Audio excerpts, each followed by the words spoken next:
welcome to the Bodkins Show. I am that dude, Bodkins.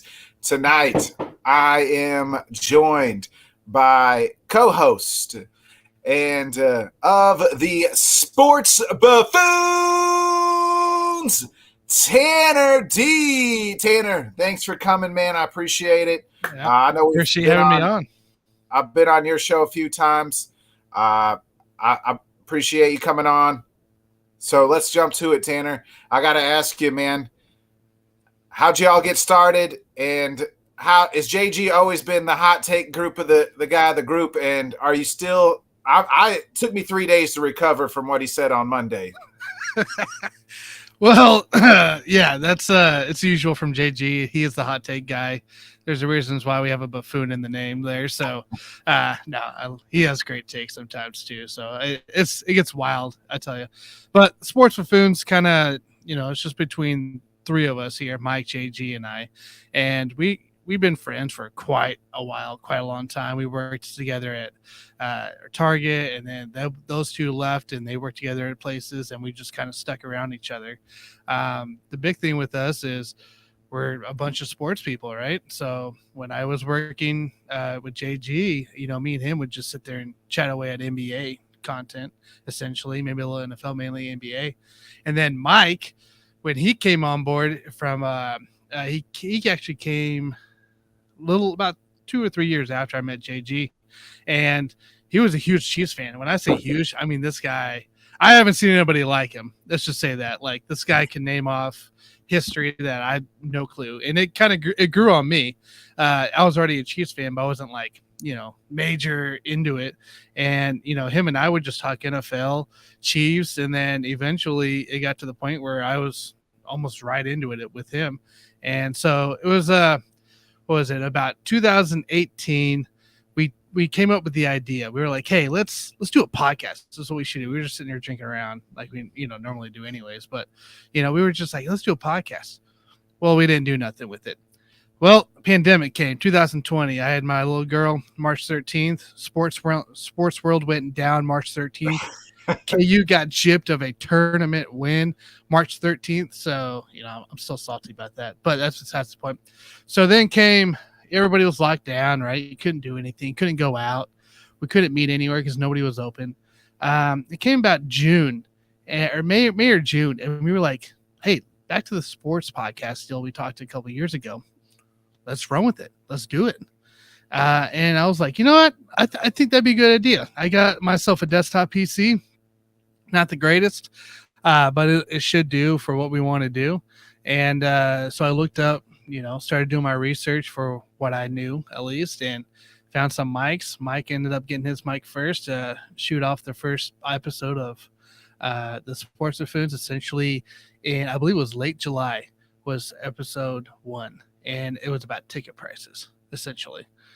Chiefs ticket prices, and it was great. It kicked off, and JG and I got our mics. We ended up set, and next thing you knew, we're doing a mock draft in in Mike's living room in his apartment, and we're gonna be, I think, either late July or early August, we'll be going on 2 years of this deal of doing it every Wednesday. So, where we literally just do what we do anyways, is just chit chat about sports, and sometimes come up with crazy ass takes like you saw on Monday night with everybody. So it's Wednesday night's the usual deal of what is JG going to come up with today. So, and yes, that was a crazy one for JG. So he's always been that way, but it's great because it draws conversation. So was that the first time you've heard that take, or is there what's the wildest JG take you've heard so far? All right. So the one that really stands in my mind that I talked to Mike about this day. So we were doing a fantasy show last year. Justin Tucker, kicker, just got done kicking his record-breaking kick, right? And so we're all going through like must start, must sit, right? A couple players each. We go through the way. We get to JG, and on this must sit is Justin Tucker, the kicker for the Ravens. The guy just broke a record. And so it just baffled Mike and I. We were trying to like ask him. He's like, no, he's due for his misses. This is the most accurate kicker / longest kicker And why would you do that in a fantasy league and go out and try to bench him to start somebody else? So we still talk about it today. I think actually we just talked about it this last weekend. So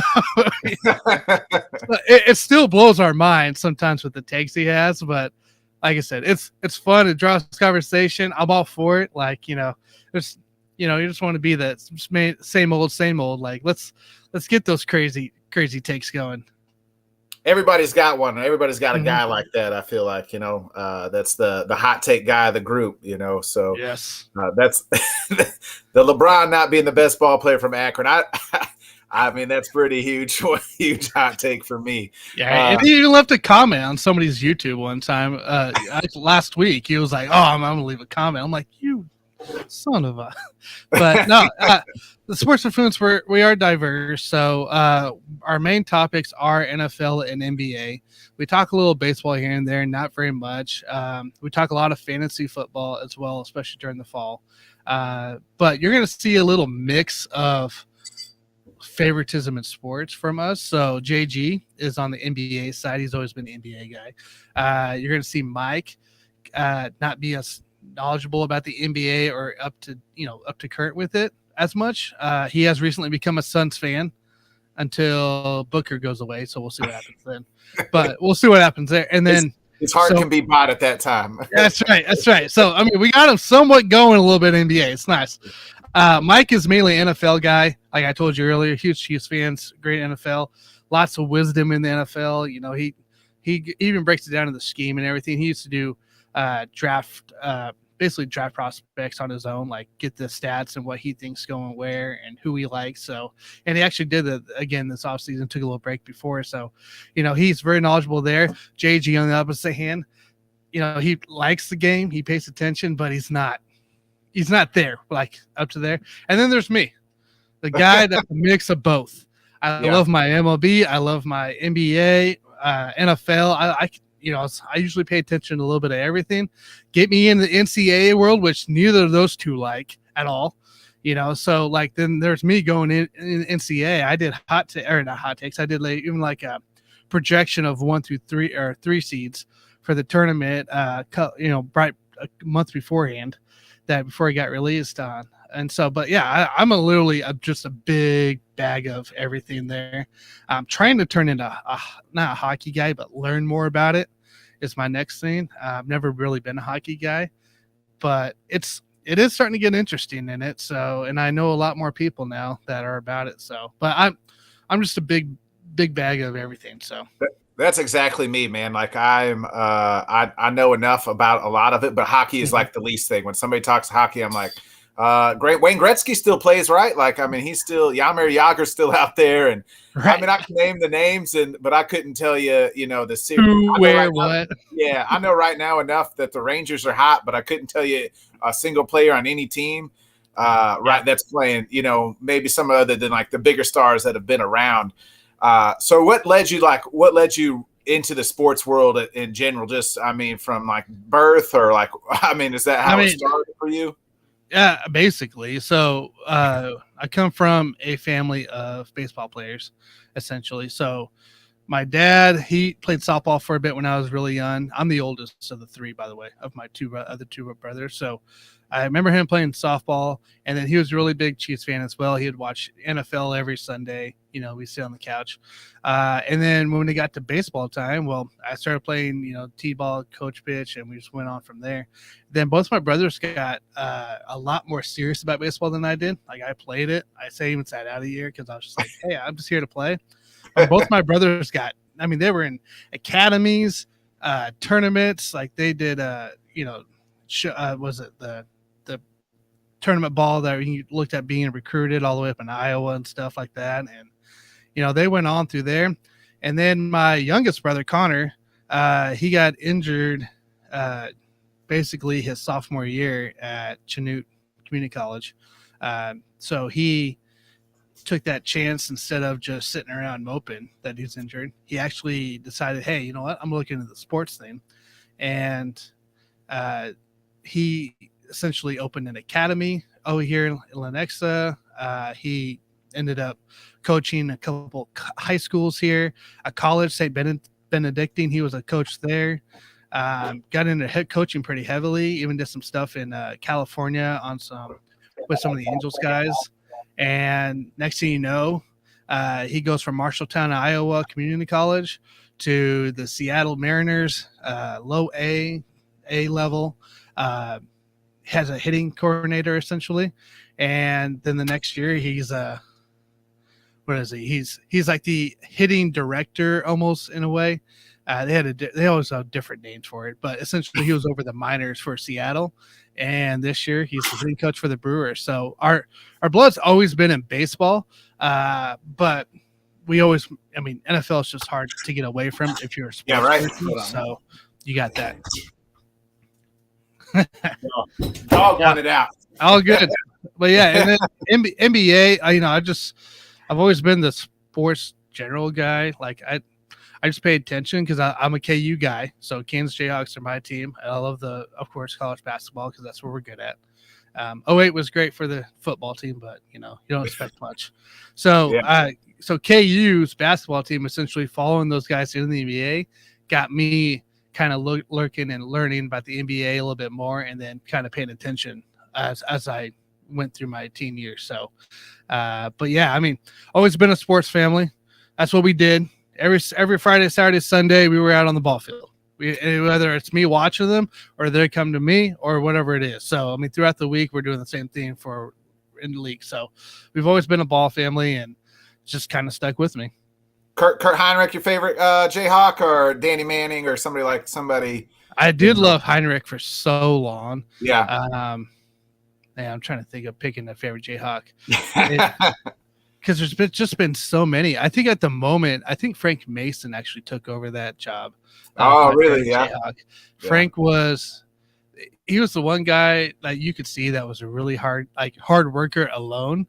But the guy that he just gave it all his all. Like, you want to see a guy give it his all, just watch Frank Mason his final year. I mean, the guy, I don't remember him really sitting out much because he didn't. He played literally the entire game and maybe sat out for like 10 seconds. So unless he was injured, like that's the only way. So Frank Mason, I think, took over my favorite Jayhawk. Okay. I remember I'm a big college basketball too. You were talking about the Jayhawks missing in 2020. I mean, Iowa Hawkeyes, we don't have great seasons. They're far few in between. In 2020, I thought that was the year. We had Luka Garza. We had them boys. We was ready.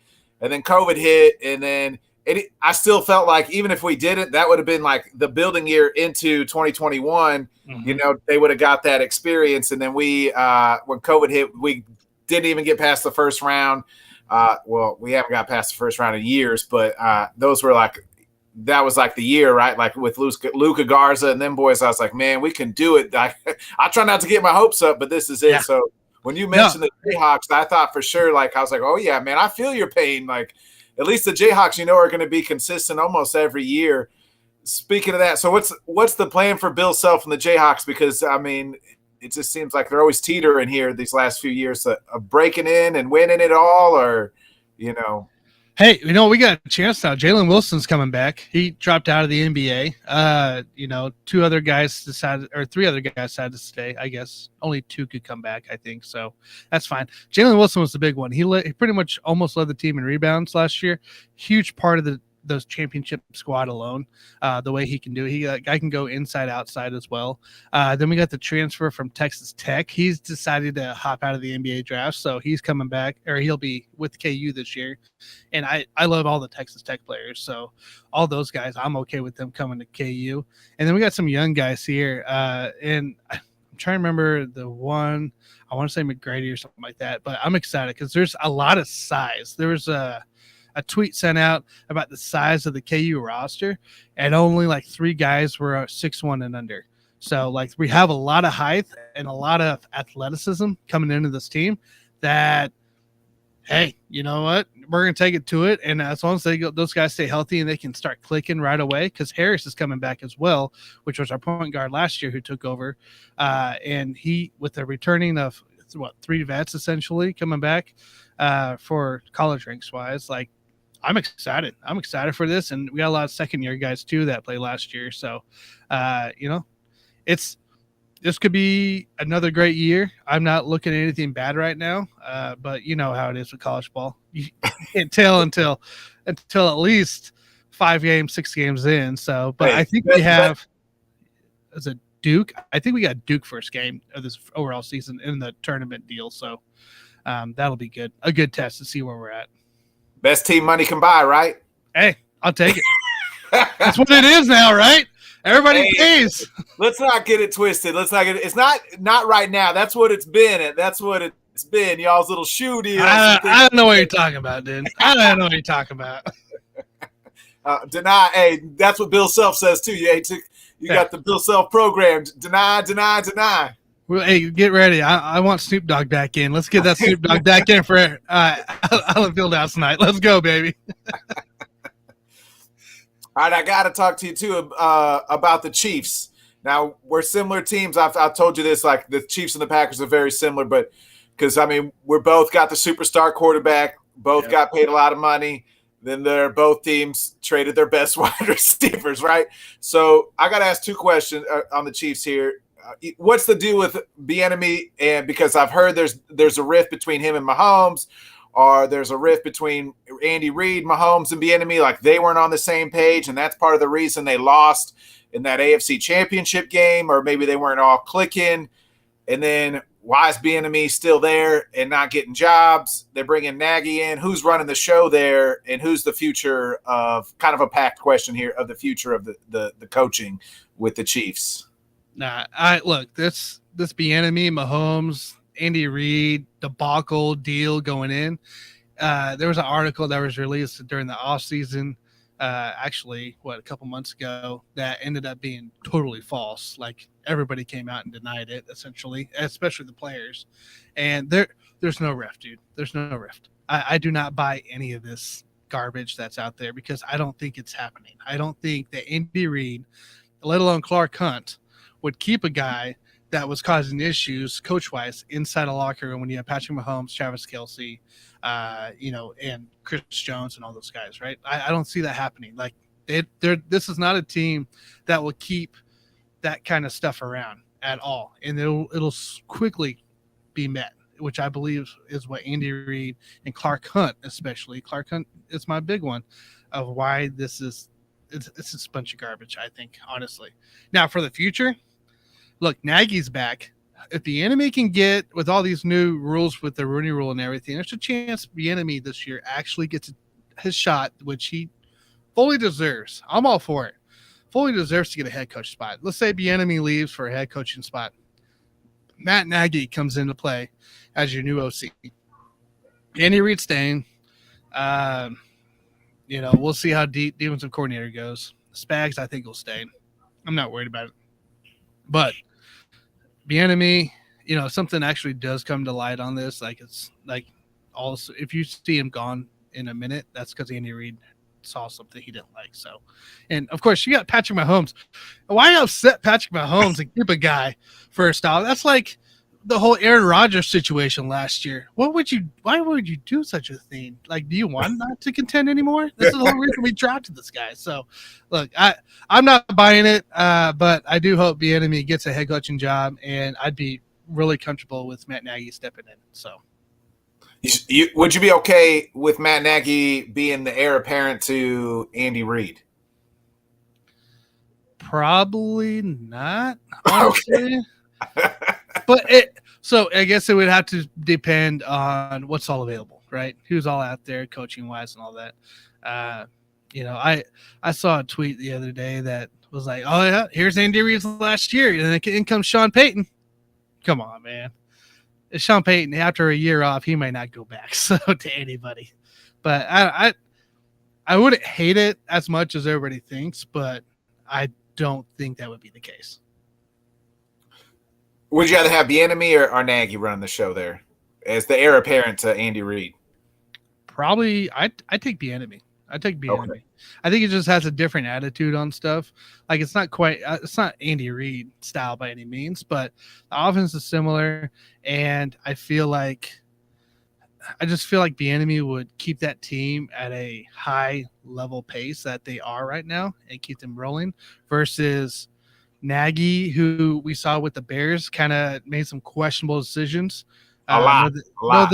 no thanks to his GM either. Let's be real. His GM did not help him out at all. Did not support. Like there was not a lot of support. But I don't feel like Nagy would be the guy to be able to execute some of those head coaching stuff very carefully. So I take Bieniemy. Okay. And I've heard great things out of Bieniemy, like in the, from the player standpoint. But like, I mean, you heard the same thing. Some of those, a little bit of the Nagy stuff, like was good when the Chiefs, but then I also had heard like a lot of people favored Bieniemy when they were both there in Kansas City. But I haven't heard a single Bear come out and say Matt Nagy was the dude when he was the head coach there. And I think that says a lot. Says a lot for you, about his locker rooms and things like that. So, I mean, we kind of talked about it. Who's in better shape going into the year? Aaron Rodgers without Devontae, or Patrick Mahomes without Tyreek? It's an interesting question. I am actually going to go Mahomes for the fact that, yes, he did lose pretty much all his wideouts, but he also has been with his wideouts, like literally with his wideouts, working out. Juju's been there. Josh Gordon's been there. Even Mecole, who missed out all last year. And we saw with the connection not being there. Mecole having a huge contract year this year is the big thing. So, and then, of course, you got Sky Moore coming to play. But on the other side, Aaron Rodgers is Aaron Rodgers, and he can make any receiver as long as they're willing to put effort into it, because that's his number one rule. He will call you out if you're not running the routes hard, if you're not doing what you need to do, and you can see it's a lack of laziness. He'll call you out on it. He does it every time. But I mean, he's got Cobb still, right? He's got Cobb. Yeah, we still got 80-year-old Randall Cobb for the Lizard Keen's still there, right? Yeah, he'll be there for another 4 games until he gets hurt. That's right. So outside of those two guys, I mean, Christian Watson's a young guy, but I'm excited to see what he does. And we got Sammy on my hand. Watkins. Yeah. So he'll be good for 5. Yeah. So we have a mixed bag. We have the rookie, and then you're going to have Cobb for 4 games. You're going to have Lazard for 4 games and Watkins for 4 games. Now let's just hope it's all 4 different games and they're not out. It's not all 4 the same games, and then we might be in real trouble. So. But, I mean, it's Aaron Rodgers, too, right? So Aaron Rodgers is used to these nobodies coming up. I mean, look what he did for Tunyon, for tight end-wise, right? When Tunyon, a couple of years ago, all of a sudden, the guy's starting to, he kind of exploded a little bit when he didn't have any options anyways. Devontae, I think, was out a couple of games there, and, Cobb wasn't there a couple of years ago. So it was a bunch of different things going on, but, I mean, that's what he does. Aaron Rodgers makes receivers look really good despite – being at OTAs or whatever it is, anything voluntary with the guys. I'm sure he throws with them. Don't get me wrong. Like, I'm not saying like the guy just ignores them and goes play golf like he did. The media will think you. The media will think you. The media will think you. That's what he does, right? Like, I mean, because the only person he talks to is Pat McAfee, and best show Tuesdays. I love it when he's on there because it makes me so excited because he calls out all the BS of the NFL. He's not afraid to outspeak. Like, he's very careful on his words, but he's not afraid to call out certain people and certain organizations and stuff like that. And I just love it because you get a raw Aaron Rodgers almost essentially on the Pat show. And this is why I know Aaron's doing stuff. Like he is working with receivers or trying to meet up or doing stuff. Don't get me wrong. He's just, it's Aaron Rodgers though. Like, as long as they're willing to put the effort in, like I saw, what was it? Was it Hard Knocks or was it just a clip? He yelled at, I think it was MVS his first year in, and because he did not like either take it sharp or he just lack of effort, and he just got on him. And next thing you know, he's throwing the ball to him nonstop because he's putting the effort in again. So Aaron Rodgers leading that team. I'm not worried about the offense one bit. It's going to be fine. I just think Patrick Mahomes is in better shape just for the fact that Mecole's back, Josh Gordon's back. He's worked with those two, and Juju hopefully coming off his injury year. We can see at least a little healthy Juju going into play, and I feel like they've been really close together. So I feel like Pat's in a better situation right now. So I'm it's like a 2-edged sword, right? Like, so I think the Packers, I think Aaron's numbers aren't going to be as good as Patrick's are, but I think the Packers are going to have a better record and team just because their division is not. They're the one that I felt like could afford to lose their number one receiver because their division isn't as good, right? Like they're going to be okay and still make the playoffs because nobody in that division's any damn good. Like they're all still rebuilding. When I'm saying that the Lions might be the second best team, that's a lot. Like, now, and they're still building. Now, don't take away from the Vikings here. All right, the Vikings aren't that bad. They had some good additions. They lost some people, but they had some good additions. And Kirk Cousins coming off is probably his best year ever. So don't quite hate on the Vikings as much. But yes, the Lions could give the Vikings a push for a second place. Obviously, the Bears, depending on how Justin Fields performs, really, I mean, I'm looking at them dead last anyway. So I ain't worried about the Bears have no help. They didn't give any Fields. They didn't do any Fields any favors. No, and they lost Akeem Hicks. They didn't even try to resign him. So yeah. So I just think that I think the Packers as a team are overall better. I think Aaron will, like you said, Aaron makes everybody look good. And we were talking. I get all these my friends just they're saying Aaron's doing this and that. I'm like, unless it comes from Aaron Rodgers' mouth on the Pat McAfee show, I don't believe a damn word anything or anybody says. Yeah, I ain't gonna hear it about it. I ain't gonna hear anything about it. Yeah. So I think the Packers as a team will be better, but I think Mahomes numbers will be better because he does have the weapons. Now I wouldn't say Juju. I think Juju and Jackson Mahomes are going to be too busy on the sidelines doing TikToks together. And Patrick's going to be wandering around where Juju is, and there him and Jackson are, and Patty's wife up there in the booth all doing TikToks together. He's crazy with it, dude. Exactly. Look, man, if you could just share some of those TikTok followers my way, like, we'll be good. We'll be good. Do Chiefs fans hate Jackson, or is that a myth? Does everybody blame him and hate him, or is that just the media hyping it up? I think it depends what the Chiefs' record is, honestly. So it's literally a big, so a lot of people have said they met Jackson at bars and stuff, and he's a really cool guy, which I have no doubt in the world the guy is actually probably a legit guy that you could probably hang out with. But the crap he does on game day is just a big distraction. It really is. So, they hate it. All right, let's do it this way. I think they hate him on game day, but outside of that, that's not really much of a hate of Jackson Mahomes. Just more annoyance some days. Gotcha. Somebody's got to get the blame, and Jackson's just taking stray bullets, and he's not even touching the field, right? Yeah, he's not even touching it. Yeah. I mean, he's dancing on it. Yeah, he's dancing on it, but he's not touching it, right? So, I mean, you said baseball's in your blood, and you said, you're a big baseball guy too. So the Royals dead for the next 30 years. I mean, they're dead last in baseball. I just checked the standings. I mean, dead last. Are they dead for the next 30? Is it going to be another 30 years before we see them again? I don't believe it. I don't believe it's that case. We got a lot of young guys down there, literally ready to go. That hasn't come up yet. MJ Melendez, we got to see him come up when Salvi went out. Yeah, he had a bomb. He actually picked, did really well. And Bobby Witt Jr., of course, the guy's starting to catch on. It's awesome to see.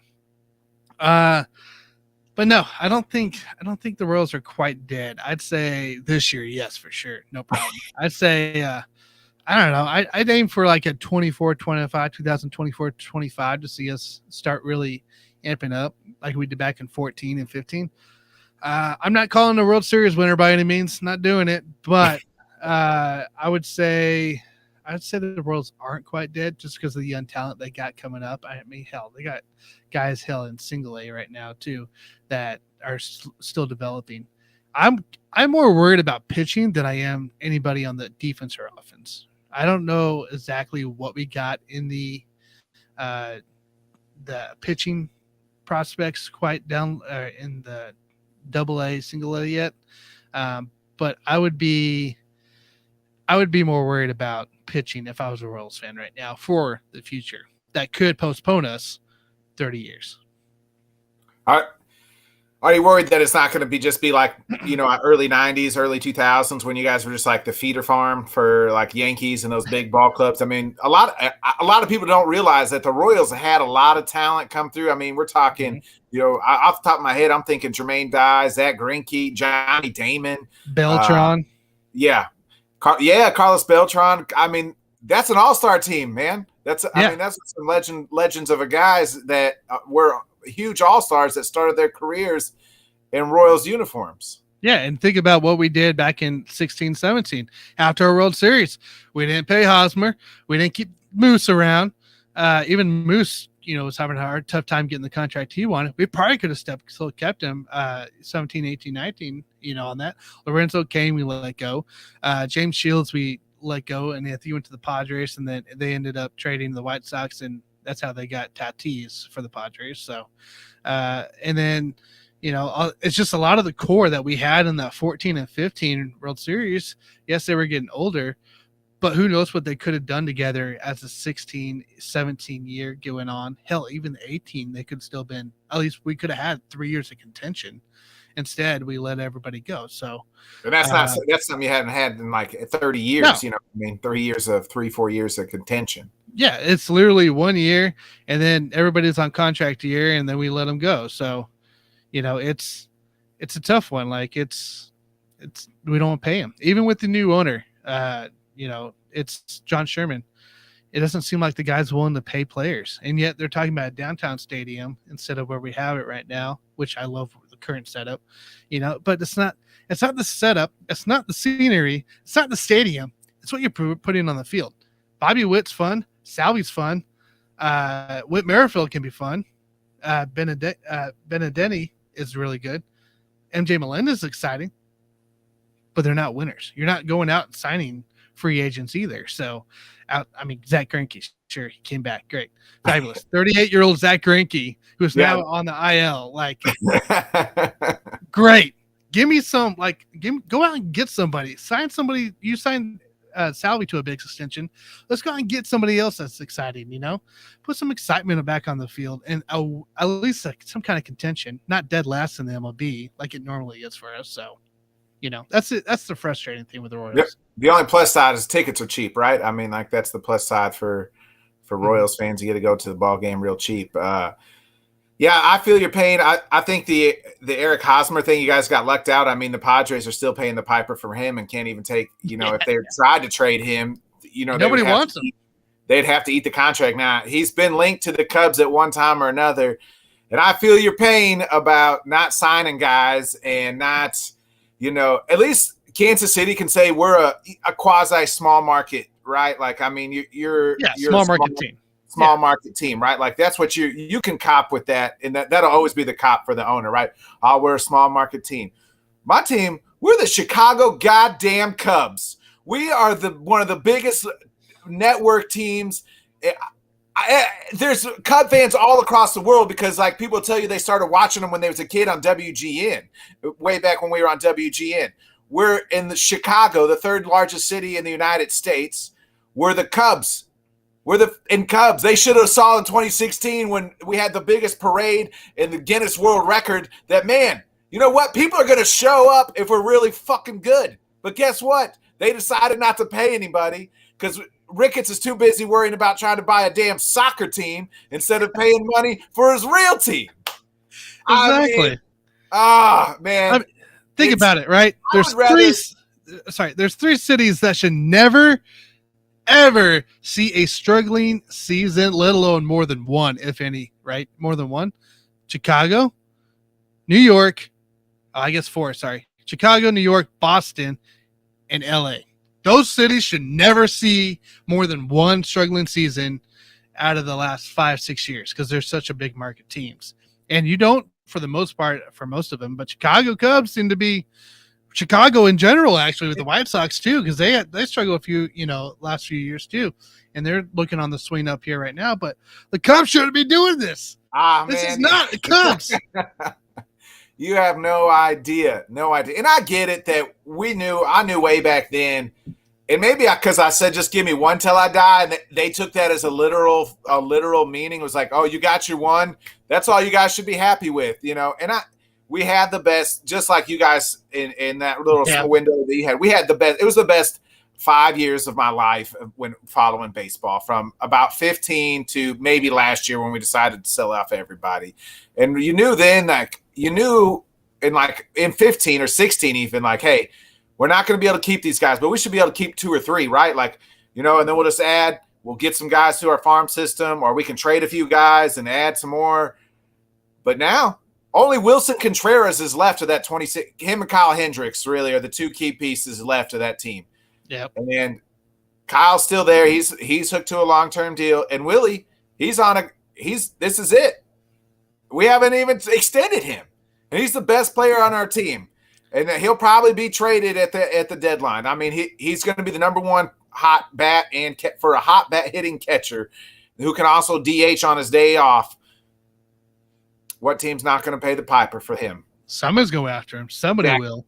And the Cubs and everybody that was on the 26. Oh, I guess Jason Hayward, who's also on his final deal. We can't even, nobody, just like Eric Hosmer, nobody will take Jason Hayward because of his contract. And he sucks. He's never been good. But I mean, I'll always owe Jason Hayward because he had this miraculous speech during Game 7, I guess, and was a key leader of that team. But I mean, what are we doing? That's what I asked myself. I had to cancel the MLB subscription app back because I knew that going into this year that, hey, we might be fun for the first week and a half, and I'll be excited. But by right now, it's tough to watch. It's rough. Tough to watch. I'm with you. It's just tough ball to watch, period. I actually got to watch the Cubs down in Arizona during spring training. When I went down there to see my brother, and I saw Jonathan Villar come up, like literally like 2 feet from me. That's a massive human being. I tell you what, man, massive human being. Like, I don't think of baseball players as being too massive or anything. Pitchers maybe, but not like, the big guys. But man, that guy, he could probably play D-end or something.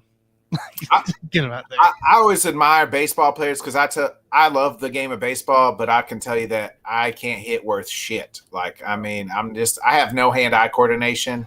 I never have, never will. And I realized that at like a young age. Like, hey, there's certain things in my life I'll never be able to do. Hitting a baseball, top of the list.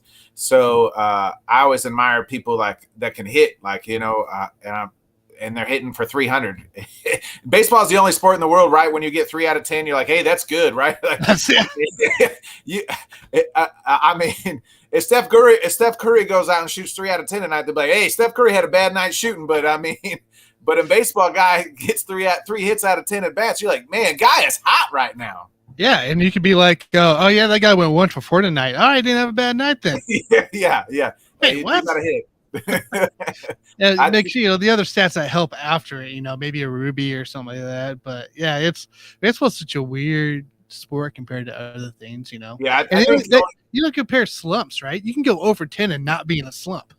Yeah, like people are like, oh no, it's fine. It's just a little. Well, they'll hit next time, but you have to be like over 20 for somebody to be like, oh, he's in a slump now. Yeah, you're batting, $150 or something like that below the Mendoza line. The only thing I compare baseball to is the hardest thing is golf. Like, I mean, everybody plays golf, and like everybody, like that's the most played sport in the world is golf. Mm-hmm. And so like if you're the 1%, everybody's doing that, and you're like the 1% of the 1%ers. Like, I'm not even talking about Tiger Woods. I'm talking even about like the last dude on the golf. Like, he's out there just killing it to the common folk, like putting that little white ball in the hole. You wouldn't think it's hard, but by God, it is one of the hardest things to do in this, do such on a regular like that. And as far as you can go, the older you get too, right? Like, sure, you get the back spasm and stuff, but I mean, Jack Nicklaus, hell, was out there, at whatever it was, 80. Like, just he does that shooting for a while, and it's like it's nothing. It's like riding a bike for him, and I'm just like, dude, I can barely get it where I need it to go, let alone a straight line. So. All right, I got two more questions for you, and we'll get you out. All right, my first question: favorite athlete of all time, any sport? Ooh, I kind of like that one. Ted Andrews has always been a guy I looked up to. Who? Ted Andrews. Ted Andrews. Wait, Andrews. Did I say that right? I thinking of the right guy? Because no, it's not Ted Andrews. Ted Williams. Jesus. Oh, I was Ted like, Williams. who's Ted Andrews? I, I'm I like, see the last name. No. Ted Williams has always been a guy I looked at. okay. I had work on my mind. Don't worry about it. So Ted Williams is the guy that was one of my favorite hitters. So I just watched back then, like when I watched the old clips and stuff, learning hitting and stuff. And he was one of the guys I could watch his highlights all day. Okay. And then you kind of alluded to my last question here earlier when you were talking about the Royals moving. Now, Kansas had just legalized sports gambling. Mm-hmm. So what's the chances Kansas City Chiefs and the Royals skip across state lines and go to Kansas, because Missouri has not legalized sports gambling? And that's going to be a big factor, I feel like, going forward, is sports gambling inside the stadiums with the sports books and things like that for those teams to make revenue. I talked to a state representative, and he was kind of trying to push for sports gambling in the state of Missouri because the Cardinals, the Royals, and the Chiefs, that's what they want in the stadium, because other stadiums and other teams that have legalized gambling are doing that. So I just kind of want to get the feel from insider of, in Kansas there. I haven't heard much about that. I know. So if the Royals do move downtown, Chiefs have mentioned that, hey, we'd look at property in the Legends, which I think is still it's still Kansas. So it'd be on the Kansas side by the Speedway, essentially, area over there. So, I think it's going to take a little time to see exactly what happens in the feel for it. I could see the Royals still moving downtown and not be on the Kansas side. And I could see the Chiefs, if that does happen, move across state lines and go by the Speedway. Now, the only issue is Arrowhead Stadium can never be built the way it was built due to, I think it's like safety. When I did a tour through it, it was a safety issue that you will never see the stadium like a stadium like that ever again. I think it's just because of the slope and everything. So if that's the case, that'd be a tough one, I think, for Chiefs fans as well. I mean, yes, we're the loudest in the, we hit the record, but what would it be like in a stadium that's not shaped as it is? So I think it'd be a tough one, a tough call for Clark in general to be able to move that Arrowhead Stadium and go into a new facility like that. All right, Tanner, let us know where we can find everybody on the Sports Buffons and everything else. Yep. So Sports Buffons, guys, we are on Twitch, Twitter, and as well as YouTube. You can guys find us there live every Wednesday, 8 p.m. Central. We NFL starting to kick up there, and then our Monday night show, Nick's on with me as well. That's usually 8 p.m. Central as well. Same places. Same Buffoons channel there, and JG is with us right now, and I think eventually on after the NBA season we're going to keep it, and we're going to kind of switch into a little different NFL style probably, and some different variety as well. So exciting times there on Monday night, just kind of changing that up. So but yeah, check us out Monday at 8 p.m. Central and Wednesday 8 p.m. Central. All right, everybody, this has been another episode of the Bodkin Show. I appreciate it. You right there. Not you, Tanner, but them right there. Make sure you guys click, like to subscribe, click the share button, get 3 of your friends to subscribe and share. Also, make sure you do check out last week's Sports Buffons episode, because JG had the hottest take I've ever heard in my life. I thought I was going to die from that take. You got to hear it from yourself. So check their show out last Monday as well, because it's the hottest take I've ever heard. So, and if I say it's the hottest take, my God, it's the hottest take. I was speechless. So, again, hit the subscribe button. I'll be back on Tuesday with the regular Sports Weekly wrap-up show. Next weekend, we're going to have 2 episodes with the UFC 275 coming your way. We'll have a pre-show. I'll have Kenny and Craig back on with the pre-show, and then I'll have another post-show. UFC 275 on the post show as well. So we'll be having that next week. So please check it out and hit the like and subscribe. See you guys. See you guys.